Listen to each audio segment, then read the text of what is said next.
मजा नहीं आ रहा है। पिक्चर चालू करो बे।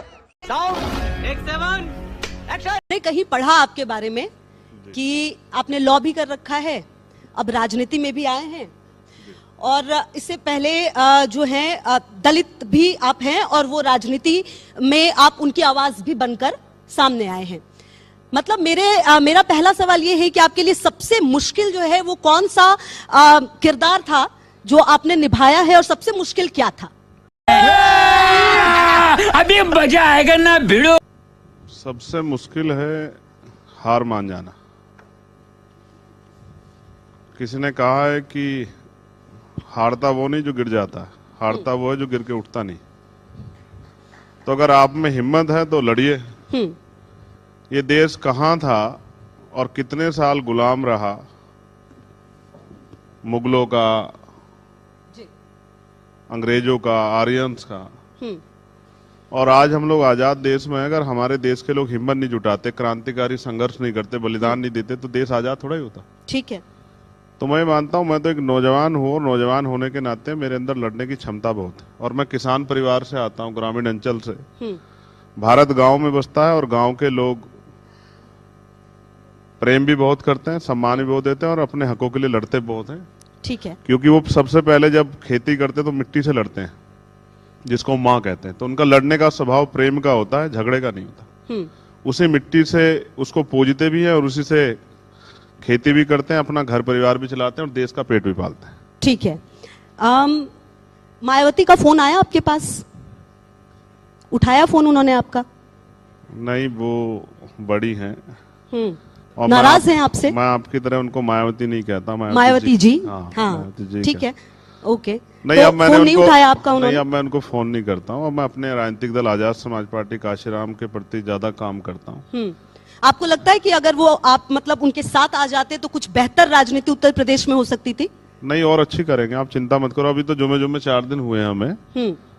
हम लोकसभा का चुनाव लड़े हैं 2 सीटों पे, एक पे हारे, एक पे तीसरे नंबर पे रहे। अब इस बार 27 में जाएंगे।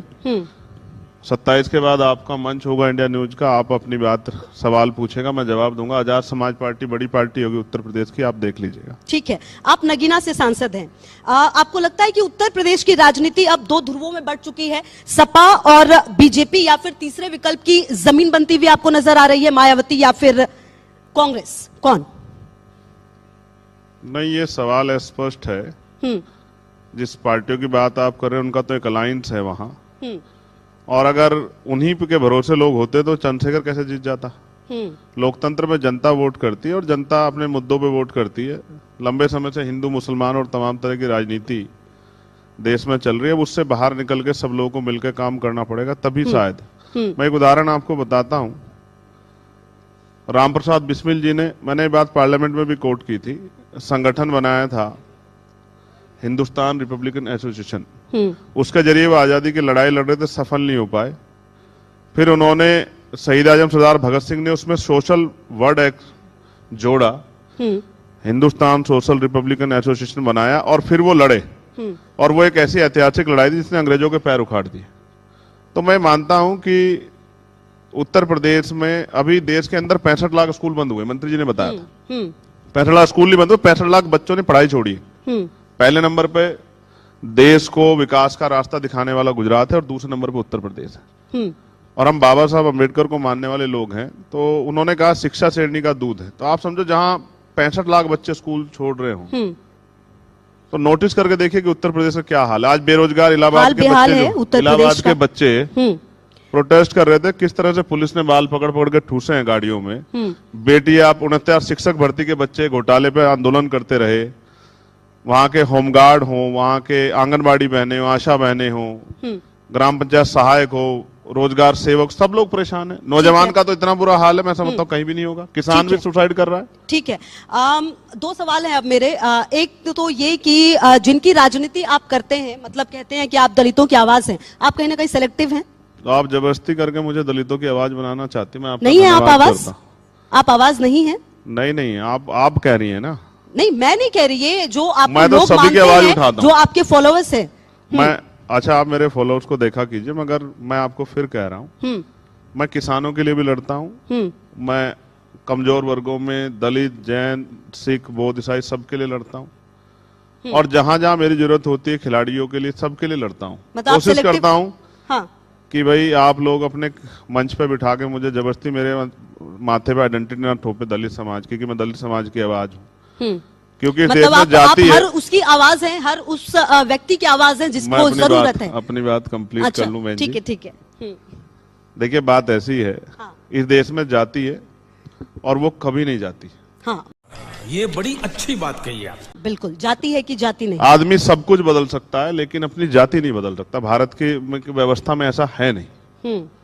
तो मैं चाहे डॉक्टर बन जाऊं, इंजीनियर बन जाऊं, वकील बन जाऊं, सांसद बन जाऊं, विधायक बन जाऊं, मंत्री बन जाऊं, आगे और भी किसी बड़ी पोस्ट पे चला जाऊं, लेकिन मैं रहूंगा उसी जाति का जिस जाति में जन्मा हूं। ये इस देश की व्यवस्था बनाने वालों ने हमें दिया है, जिन्होंने कहा है कि जाति सत्य, और हम जाति के सत्य को नहीं मानते। मुझे फर्क नहीं पड़ता कि आप किस जाति के, किस धर्म की। अगर आपको मेरी जरूरत है और आप मुझे याद करेंगी तो मैं आपको खड़ा मिलूंगा। ये मेरा काम है। और लोकतंत्र में हम लोग जिम्मेदारी पे हैं। जनता ने हमें वोट दिए। मेरे क्षेत्र में जाके आप नगीना पूछना तो आपको पता लगेगा मुझे सभी जाति के लोगों ने वोट दिए। क्यों दिए है इसके बारे में ज्यादा अच्छा वो ही जानते हैं, क्योंकि वोट मैं समझता हूँ करोड़ों रुपए से कीमती है। आदमी किसी को खाना दे देगा, पैसे दे देगा, लेकिन वोट देने से पहले 1000 बार सोचेगा। तो उन्होंने मुझे वोट दिए तो सोच समझ के दी होगी।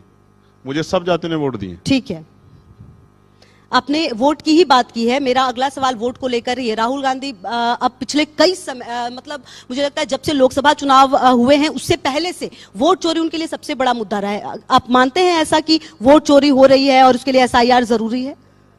देखिए पहली बात ये है जी, आपने तो कांग्रेस पार्टी के एक नेता का नाम लिया, मगर मैं आपको उत्तर प्रदेश के बीजेपी के एक बड़े नेता का नाम बताता हूँ, जिनका नाम है योगी आदित्यनाथ। वो अभी वर्तमान में मुख्यमंत्री हैं। अभी उन्होंने भाषण देते हुए 2 दिन पहले कहा कि 4 करोड़ वोट कट रहे हैं। 4 करोड़ वोट कर रहे हैं और ये कटने वाले वोट 85 से 90% बीजेपी का वोटर है। ये SIR पे सबसे बड़ा सवाल उन्होंने खड़ा किया। तो मैं आपसे पूछना चाहता हूं, बीजेपी के मुख्यमंत्री इस बात को कह रहे हैं तो आप कांग्रेस के लोगों से काहे को सवाल कर रहे हो? आप पूछो ना मुख्यमंत्री क्यों कह रहे हैं। उनके पास कहां से आई रिपोर्ट कि 4 करोड़ वोट? पूछा था आज हमने, आज हमारे मंच पर आए थे। दीदी, इलेक्शन कमीशन किसको रिपोर्ट करेगा? मुख्यमंत्री को। मुख्यमंत्री उनका बोल सकते, फिर इंडिपेंडेंट एजेंसी कैसे हुई? इलेक्शन कमीशन करेगा यहाँ सेंट्रल इलेक्शन कमिश्नर को। तो फिर मुख्यमंत्री को कैसे पता लगा 4 करोड़ वोट कट गया? और वोट कटने वालों के नाम और जाति धर्म आपके पास कैसे आ गया? वो किसको वोट देते, इसका डेटा कहां से आपके पास आ गया? आप कह रहे हैं कि जहां 10,000 से कम अंतर से आ रहे हैं, मेरी नजर है, तो आप वोट कटवाना चाहते हैं। सरकारी एजेंसी, आप देखिए, आप समझिए, लोकल एडमिनिस्ट्रेशन स्टेट के अंडर है, तो वो जो कहेंगे वो करेंगे। अब वो कह रहे हैं कि 20 वोट काट दो बूथ पे, तो वो काट देंगे। तो अगर ऐसा था तो लोकसभा चुनाव में उत्तर प्रदेश में बीजेपी की यह स्थिति क्यों थी? जनता ने दी, मैंने थोड़ा ही की। आप तो ऐसा आप मेरी जेब में क्या? सर, अभी थोड़ी देर पहले जो बात आप कह रहे थे मैं उसी बात पे कह रही हूँ। अगर इतना पावरफुल है सब, इतना कुछ मतलब अगर कंट्रोल कर सकती है बीजेपी मुख्यमंत्री, और जो बात आप कह रहे हैं, तो लोकसभा चुनाव में फिर इतने ही सीटों पर क्यों सिमट गई कि सरकार बनाने के लिए लोकसभा चुनाव में के बाद जरूरत पड़ गई 2 अन्य पार्टियों की बीजेपी को? आप ये बात समझो। हाँ, सवाल क्यों नहीं खड़े होंगे जब इलेक्शन डिक्लेयर हो गया है, आचार संहिता लागू होगी है, फिर 10-10 हजार रुपए आप दे रहे हो बिहार में, सवाल क्यों नहीं खड़ा? वो कह रहे थे कि योजना के अंदर ही है। कैसा सवाल नहीं खड़ा होगा? जो योजना चल कोई भी योजना आप समझो ना, जो योजना वोट को खरीदने के लिए, पहले आप समझिए, चुनाव जो हमने भी बचपन यहीं गुजारा इसी भारत में। आप हम पे नहीं कह सकते जैसे आप दूसरे नेताओं कहते कि ये तो बाहर के, इनको समझ नहीं, हमें तो सब समझ है। हम जाति व्यवस्था को समझते हैं और हम किसान परिवार से तो ग्रामीण अंचल को भी समझते हैं और हम शहरी क्षेत्रों को भी समझते हैं, हम सीवर को भी समझते हैं और हम कमिश्नर ऑफिस को भी समझते हैं। ठीक है, तो आप ये महसूस करके देखिए कि पहले रात के अंधेरे में ग्रामीण क्षेत्रों में चुनाव होते थे तो चुनाव से 2 या 3 दिन पहले वोट खरीदारी होती थी, ठेकेदार ढूंढ के कि भाई जो वोट बिकता हमें बता दो। अब दिन के उजाले में होती है और डिजिटल रूप से होती है कि 10,000 रुपए लो वोट दे दो, 10,000 रुपए लो वोट दे दो। अभी बीजेपी के एक मंत्री कह रहे थे कि जिन बहनों को 10,000 रुपए मिल रहे हैं उनको मुख्यमंत्री का सम्मान करना चाहिए। अगर वो सम्मान नहीं करे तो 10,000 रुपए क्यों ले रही है? किसका पैसा? जनता का ही तो पैसा है। आप इनको ये भी तो बता दो, आप इनको ये तो बता दो, ये पैसा जो 10,000 दे रहे हैं, 20,000 दे रहे हैं, किसका पैसा है? तो ये तो जनता ये पैसा किसका है? जनता का पैसा है, हमारे टैक्स, हमारा पैसा है, जनता के टैक्स से आया ना। बिल्कुल, मैंने जनता का पैसा लिया टैक्स के रूप में, मैं सरकार हूँ और मैंने जनता को लौटा दिया, तो कोई एहसान थोड़ा? बिल्कुल एहसान नहीं किया, मांग रहे हैं? बिल्कुल ठीक है। अच्छा, जनता का पैसा है। आपको लगता है कि आजकल ये हर पार्टी के लिए सबसे कंफर्ट जोन हो गया है तमाम पार्टियां ये करने लगी हैं अपने अपने कंफर्ट के हिसाब से। महाराष्ट्र है तो वहां पर सारी पार्टियों ने ऐलान कर दिया कि हम महिलाओं को खाते में इतने पैसे देंगे। क्या ये सचमुच महिलाओं को आत्मनिर्भर बनाता नहीं, है? मैं कोई पार्टी कर आप रही हूँ, इसको डिनाई करते हैं, गलत है ये? बिल्कुल गलत है, नहीं करना चाहिए। लोकतंत्र में धन तंत्र लगा के पैसों के आधार पे चुनाव लड़ना और पैसों के आधार पे वोट की खरीद फरोख्त करना, ये लोकतंत्र की हत्या है। इसको जो भी कर रहा हो, चाहे वो पक्ष हो या विपक्ष हो आज का, मैं दोनों से असहमत। मतलब और ये मैं गलत कह रहा हूँ ना, आप 10 के भी 50,000 रुपए दो, आप सरकार बन के लागू करा दो, बिहार में लागू करा दो, 50,000 रुपए महीना देंगे, हम तो राजी हैं। ठीक है, हम कहा ना कर रहे हैं। ठीक है। लेकिन चुनाव से 2 महीने 3 महीने पहले आपको पता है 30,000 करोड़ रुपए खर्च किया है।